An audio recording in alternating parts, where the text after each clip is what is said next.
Hello friends, this is Ritu. Welcome to a study with story. आप सभी को नमस्कार, राम राम, सत श्री अकाल, आदाब। What you feel connected with. कल हम गुर्जर प्रतिहार के बारे में जान रहे थे, तो आज हम उसके थोड़ा आगे चलेंगे और देखते हैं इतिहास की यात्रा में आगे क्या होता है। Are you guys ready? तो बिना समय गवाए शुरू करते हैं। गुर्जर प्रतिहार वंश के पतन के बाद उत्तरी भारत में कई छोटे छोटे राज्यों का उदय हुआ। उनमें सबसे शक्तिशाली गढ़वाल वंश था, जिसने कन्नौज को अपनी राजधानी बनाकर शासन किया। इस वंश की स्थापना चंद्रदेव ने की और इसके बाद जयचंद तक यह वंश चला। गुर्जर प्रतिहारों का सूर्यास्त होने के बाद उत्तर भारत में एक नए युग की शुरुआत हुई।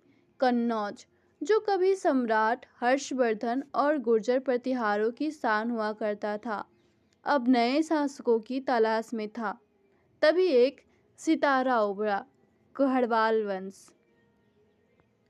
गढ़वाल वंश के संस्थापक चंद्रदेव ने कन्नौज को अपनी राजधानी बनाया और धीरे धीरे अपना प्रभाव बढ़ाया।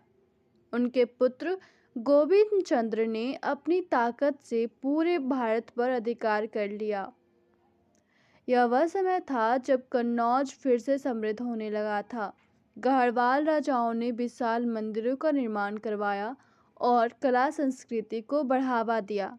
लेकिन इतिहास हमेशा स्थिर नहीं रहता। जैसे ही जयचंद ने सत्ता संभाली, इतिहास ने एक करवट लेने लगा। जयचंद का सत्ता, मोह और राजनीतिक चालें उसे अपने ही भाइयों और सहयोगियों से दूर करने लगी।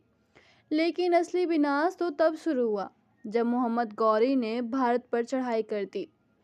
1194 में चंदावर की लड़ाई हुई, जहां जयचंद की सेना महमूद गौरी की सेना से लड़ रही थी।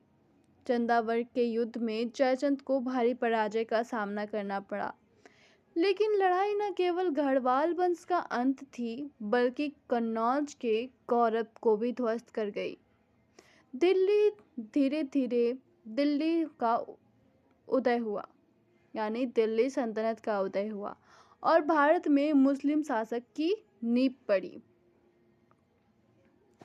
इस तरह गढ़वाल वंश, जो कभी उत्तर भारत की शान था, इतिहास के पन्नों में एक कहानी बनकर रह गया।